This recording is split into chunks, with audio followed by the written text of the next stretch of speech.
Hello,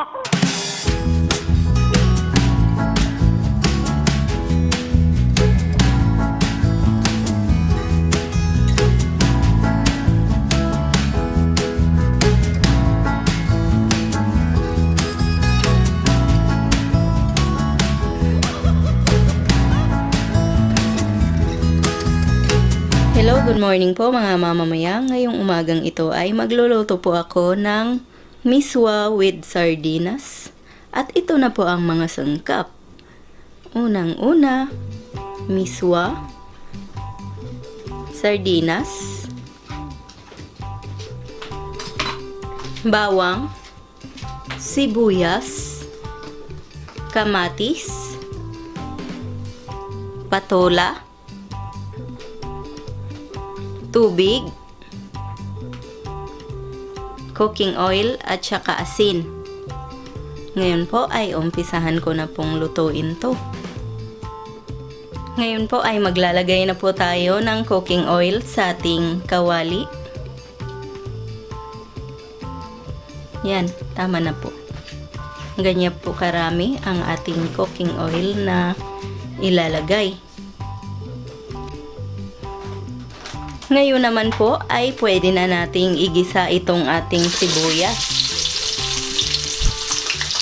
At isunod na rin po natin itong ating bawang kaagad.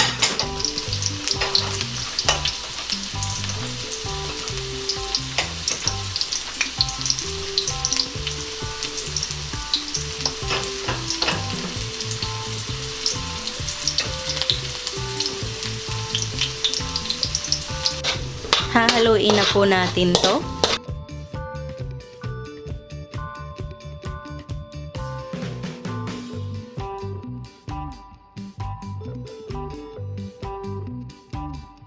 Ngayon naman po ay pwede na nating ilagay ang ating kamatis.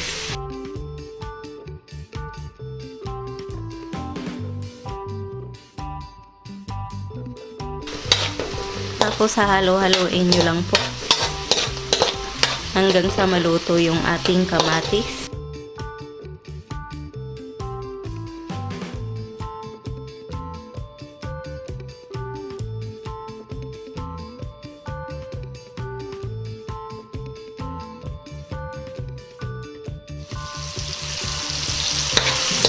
Ngayon pong medyo luto na yung ating kamatis, ay pwede na nating ilagay ang ating sardinas.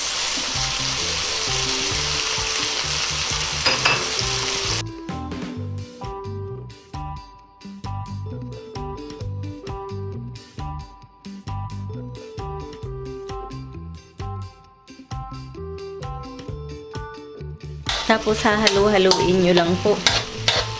Hindi po dudurugin yung sardinas kasi para may manguya po sila yung mga kakain nito.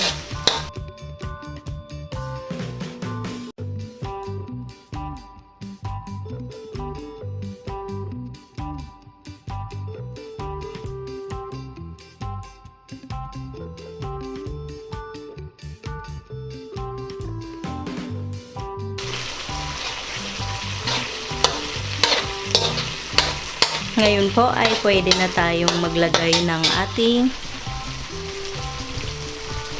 tubig para sa sabaw nitong ating miswa. Mga 3 cups po siguro yung ilalagay kong sabaw. Yan.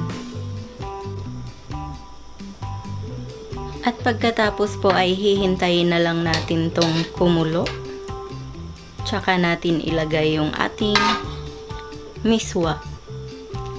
Ngayon po na kumukulo na yung ating sabaw ay pwede na po nating ilagay itong ating miswa. Ayan po. Tapos haluin po natin. Mabilis lang pong maluto ito kasi ang payat-payat. Titikman ko po muna kung kailangan ko bang magdagdag ng asin kasi may timpla na po itong miswa na nabili ko. may asin na po siya. Pero kailangan ko palang magdagdag ng asin. Ngayon po ay maglalagay lang po ako ng konting asin. Ayan. Ngayon pong luto na ang ating miswa ay pwede na pong ilagay ang ating patola. Tapos hahaluin lang po natin para maluto ang ating patola.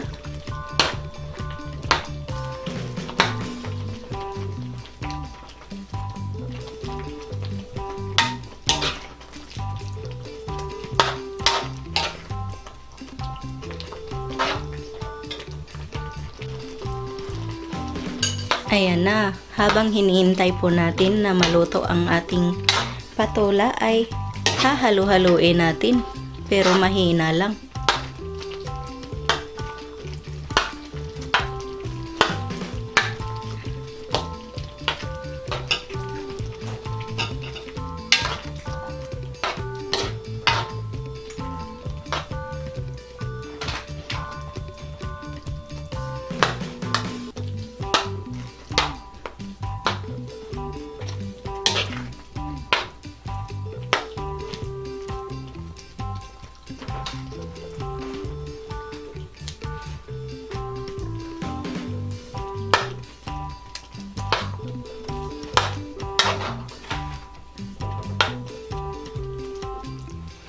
Ayan, luto na yung ating patola. Hindi ko po siya i-overcook para medyo crunchy. Crunchy nga ba?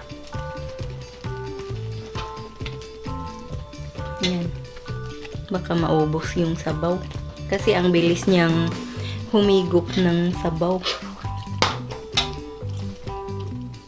Ito na po mga mamamayang ang ating miswa with sardinas. Yan, ang sarap-sarap niyan. Pinatuyo po talaga yan para mas malalasahan ko po yung sardinas. Yan. Sana po ay nagustuhan nyo ang reseping ito. Maraming salamat po sa inyong panunood. At sana ay mag-subscribe po kayo at maraming salamat uli sa patuloy ninyong pagsuporta sa akin. Ito po ang inyong Ate Mayang na nagsasabing, mabuhay!